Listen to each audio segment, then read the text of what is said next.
имсол 74110 нафар барои иштирок дар имтиҳонҳои марказонидаи дохилшавӣ ба муассисаҳои таҳсилоти олии касбии кишвар номнавис шуданд.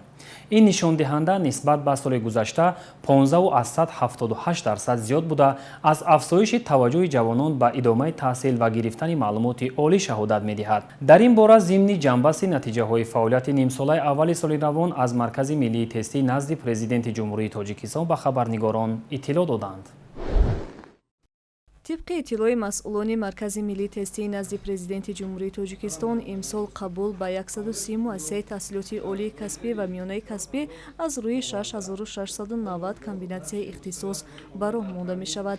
аз шумораи умумии довталабон 74510 нафар барои дохил шудан ба муассисаҳои таҳсилоти олии касбӣ, 33445 нафар ба муассисаҳои таҳсилоти миёнаи касбӣ синфи 11 ва 22435 нафар ҳуҷҷат супориданд. дар баробари ташкили имтиҳонҳои марказонидашуда, Маркази миллии тестӣ ба рушди ҳаракати олимпӣ низ таваҷҷӯҳи махсус зоҳир намудааст. дар нимсолаи аввали соли ҷорӣ олимпиадаҳои фаннии ҷумҳуриявӣ аз рӯи фанҳои табиӣ, риёзӣ ва ҷамъиятӣ баргузор гардида 453 нафар соҳиби ҷойҳои ифтихорӣ шуданд.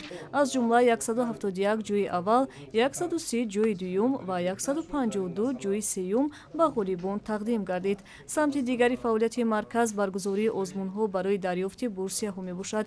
дар 6 моҳи соли ҷорӣ барои иштирок дар озмунҳои бурсиявӣ 847 нафар ҳуҷҷат пешниҳод карда, 693 нафар иштирок карданд. аз ҷумла ба бурсияҳои таҳсилии ҷумҳурии мардумии Чин 89 нафар, ба бурсияҳои таҳсилии Федератсияи Русия 193 нафар ва ба стипендияи байналмилалии Президенти Ҷумҳурии Тоҷикистон дурахшандагон 411 нафар иштирок карданд.